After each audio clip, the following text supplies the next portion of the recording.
This is a tutorial. Today I'm covering a little bit about the transits. How will I be helping you in the lecture that I'll be delivering in the Maharishi Parashara conference, which is going to be taking place on the 18th of November. And that's a 2.5 hours lecture where I will be sharing my insights on the transit.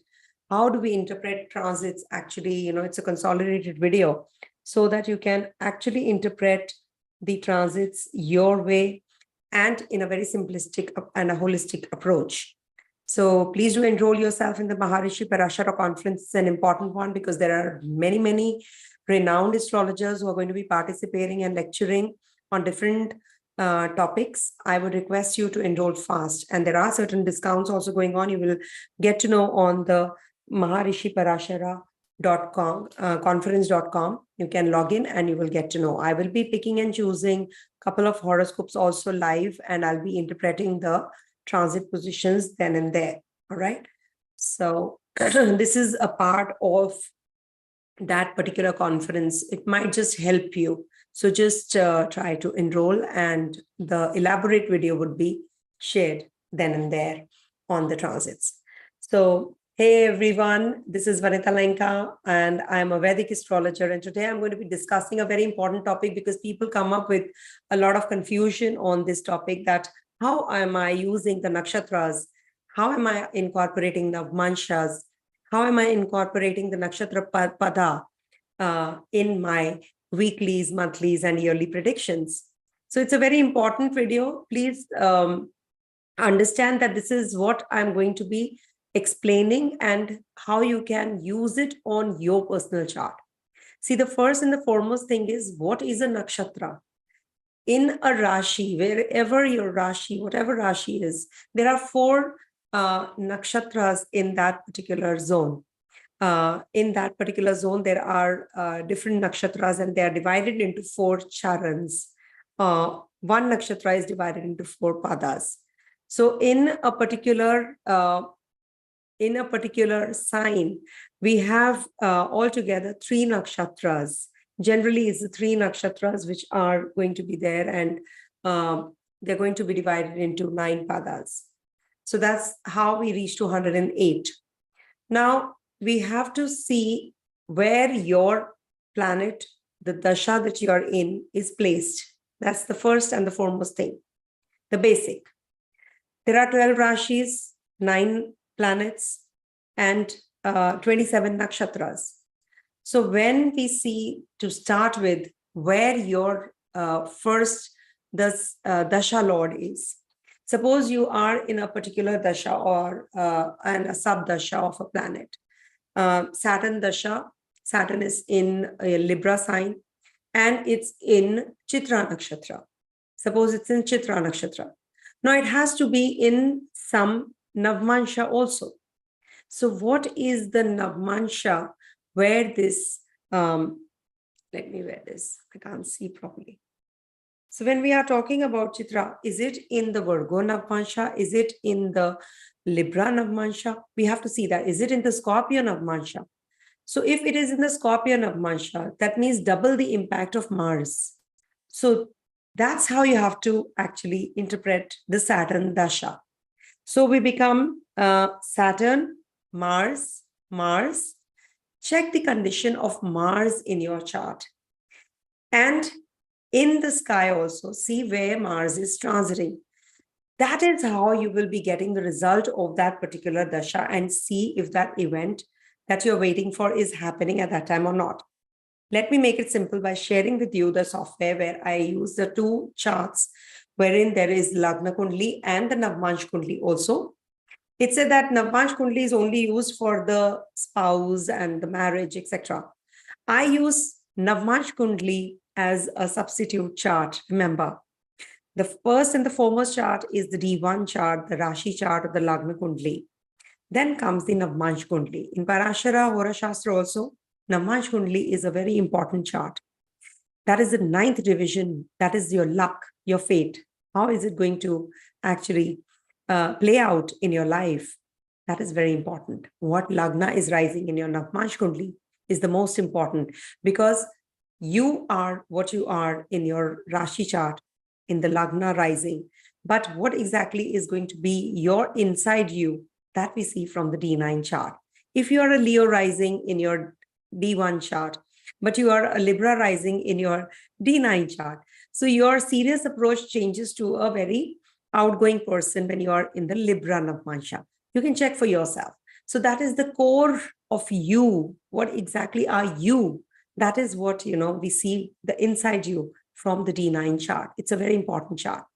Similarly, is the Arudha Lagna, how you play out in public life. How is your face in the public? How do you behave in the public? So the Arudha Lagna is also very important in the D9 chart to see that in a very, detailed manner, in the depth manner. Also, we have to see from the Karakas. Suppose you have to see a job. So see the condition of Saturn in the D1 chart as well as in the D9 chart. Also check the 10th house from in the D9 chart from Saturn, and also see from the D9 chart the 10th house from Saturn, and you will get to know what exactly is your interest, what is your karma, what is your profession. Okay, it's an elongated and elaborated with, it's going to be too much otherwise, if I start interpreting in a flow. But you must understand that the nakshatra padas are very, very important. Today, I'm going to be sharing with you the current transit position, what all is happening in the world, why is it happening, and how do we, see things playing out in your chart also. All right. So this is a very important video, and I hope you all will be able to, by the end of the video, understand the Navamansha chart also in your sky and what exactly, how do we interpret it. Okay. I hope you can hear me clear if somebody can write that. All right. So this is the current chart. Like this is for the 19th. Why I've picked up because, Sun and Mercury will also be Vargotama. So it is going to be very important to check that way. Now, if you can see, I've taken the Kala Purusha Kundi, Aries rising only, so that it is easier for you all to understand. Right now, Jupiter is in Bharani Nakshatra. Bharani Nakshatra is ruled by Venus. Let me draw it for you all. Jupiter is in Bharani Nakshatra and Rahu is in Ashwini Nakshatra. They are both sitting in Aries sign. Now in Aries sign, there are 9 Navamanshas. First of all, there are Ashwini, Bharani, Kritika Nakshatras. There are only 9 Navamansha in every sign. Remember, only 9 Navamanshas. So when we talk about Ashwini, Rahu will be in which pada, in which Navamansha. So we have to see that by checking what is the degree of this Rahu. Rahu is at 0 degrees 41 minutes. So the Ashwini Nakshatra starts from 0 degrees till the 13 degrees 20 minutes because there are 4 Navmanshas, each divided into 3 degrees 20 minutes. Now, when we see Rahu at 0 degrees, that means it is going to be in the first Navmansha. And the first Navmansha starts from Aries and all the way till Sagittarius because there are 9 Navmanshas. That means this, thank you so much for confirming. So this Rahu has to be Vargottama. It has to be in Aries Navmansha. And this is also one of the reasons that this Rahu is giving so much of trouble right now because it is in the Gandanta also. Okay. So you have to see, is there any planet in your natal chart in the Aries sign? If it is so, is it in the Navmansha, in the nakshatra of Ashwini and Navmansha of Aries also? So that is how you will experience the results even more. Suppose it is Sun, which is posited in Aries. Now it's very good position. It's exalted. It is in the degrees where it is also in the Ashwini nakshatra. It is in Aries Navmansha also. So it becomes very, very powerful. But can you see what is happening? you're not getting the results of the sun, because Rahu is transiting over this sun, and it is actually causing a temporary Pitrudosham also. Okay, so you must see what is the condition of Navmansha, the Pada, the Charan, where the planet is transiting, and the ruler's condition. So Aries ruler is Mars, remember, and the Pada is also Aries. That means Mars is going to be doubly playing out here, because Aries ruler is Mars, and so is Aries Navmansha ruler being Mars. So that is the reason there is so much of commotion, earthquakes, accidents, war-like situation which is happening. Okay, so you have to see the ultimately condition of Mars in your chart. If you have a strong Mars right now and you're in the Dasha of Mars, believe in me, this is a very good time for you.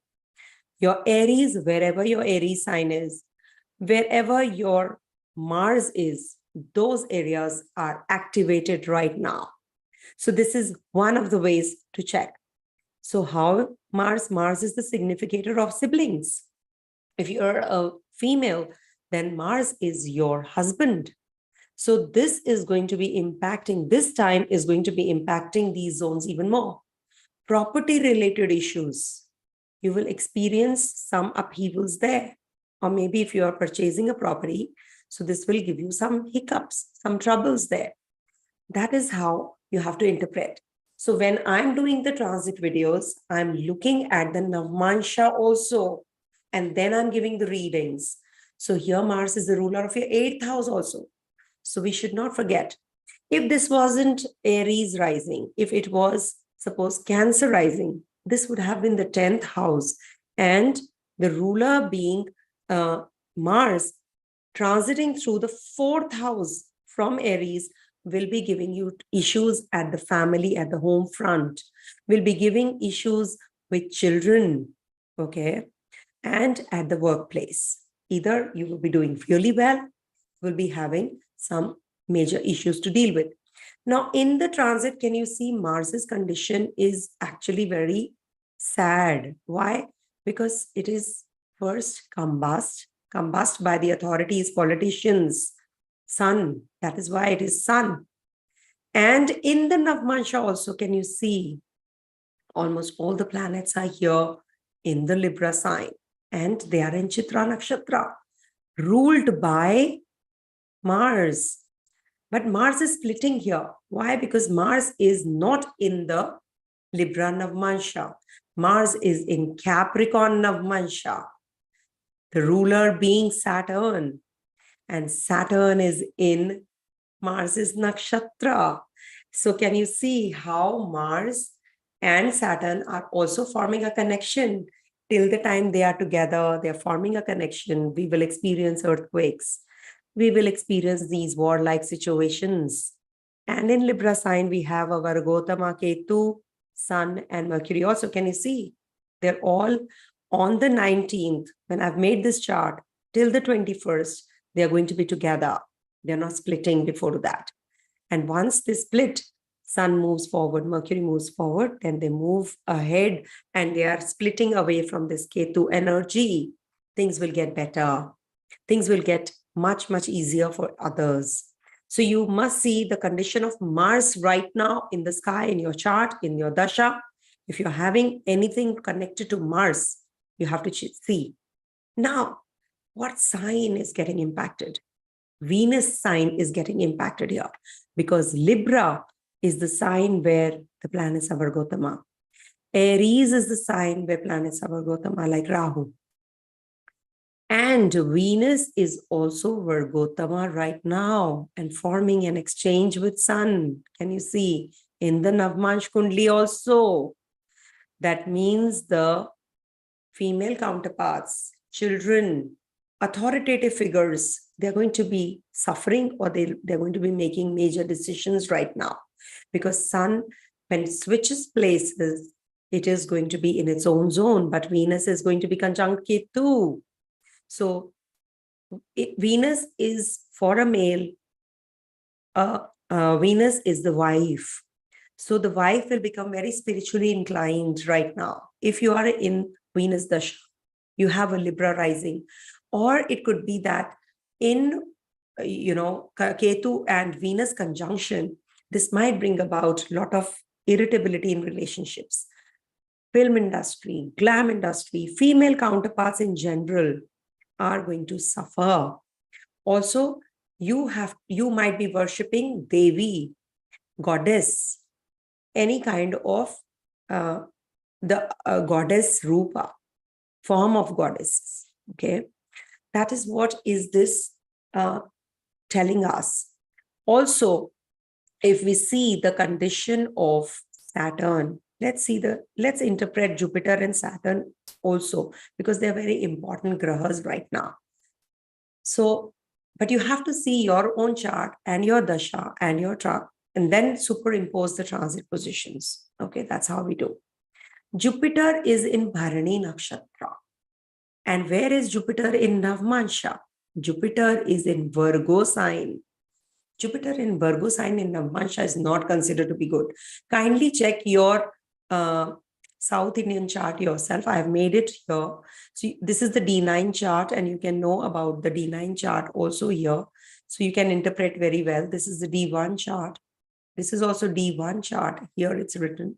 This is the D9 chart. Yeah. So if you are looking for Jupiter's condition right now, this is going to be a very, very precarious time. Jupiter is in the sign ruled by Mercury, and Mercury is in the sign of Libra and is Virgotama and is conjunct Ketu. So also Bharani ruler, that is Venus, is also under affliction right now because it is in trine to Rahu. So what exactly does this mean? It is not a good time for our relationships with our co-workers. There can be complications there.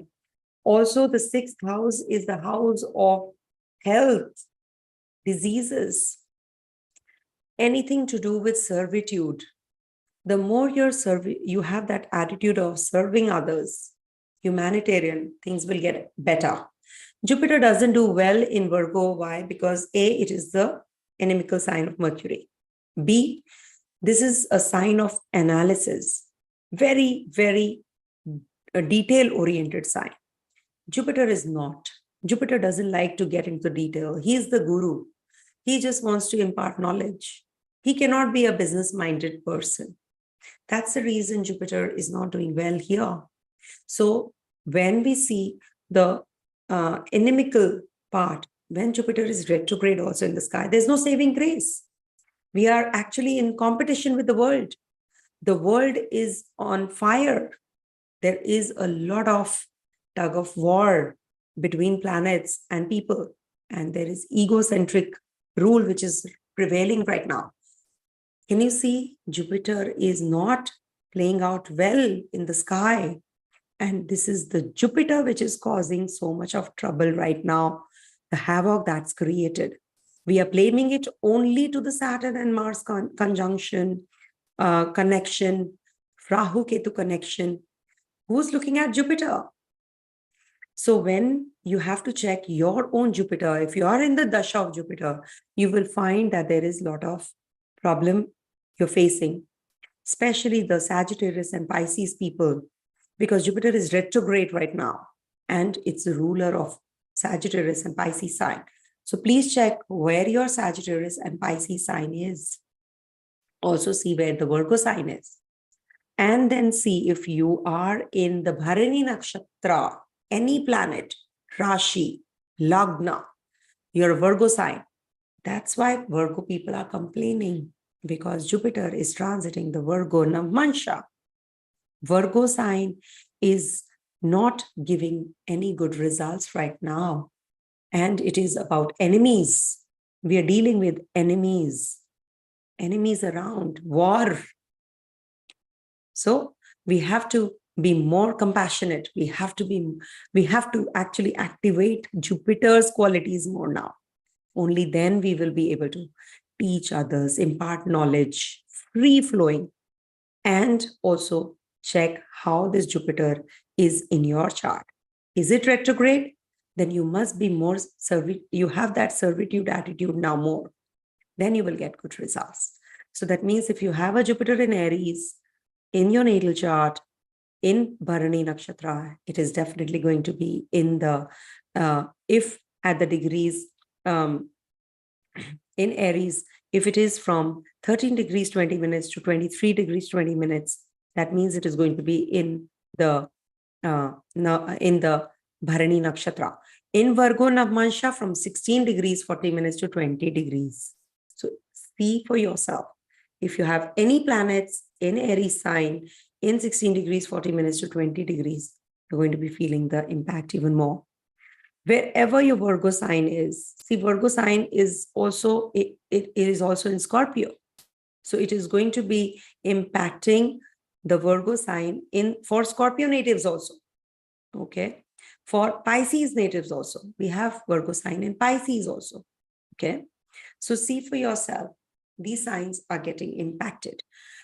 To simplify further, check the condition of your signs first. Go to the nakshatra and then the pada, the nakshatra Navamansha. Only then you will be able to decipher the horoscope. The details I will be sharing in the lecture that I'm going to be giving on the Parashara conference. Please go and enroll yourself in that lecture. There will be a lot many insights on the upcoming year also, how the nakshatras are going to be playing out next year. It is a very precarious time next year also. I'm preparing the presentation now, so I know. So I will be sharing all my insights there. This is a very important way to look at the timing of the events, how the timing of the events will happen now. Suppose there is an event of marriage. So you have to see the condition of Venus, 7th house from Venus, in the natal chart as well as in D9 chart. You have to purchase the property, see the condition of Mars. If Mars is well positioned in the D1 chart, is it getting good position in the Navamansha also? Bring that in the first house, in the first Kundli, D1 Rashi chart, and see how it is placed in the D1 chart after superimposing. So there are multiple rules. It's not simple. You have to see the condition of 4th house for the overall happiness. Check the 4th house condition from Venus as well, from Mars as well. Male and female chart respectively, of course, because in the male chart, Venus is important. That's the female counterpart in your life. And in the female chart, Mars plays out for the male in your life. So you have to see the condition of 4th house also from these planets for the happiness quotient in your life. Do let me know in the comment section whether these things are matching in your chart or not for timing the event. All right. Stay blessed, stay connected, and do enroll yourself in the Parashara conference. Om Tat Sat.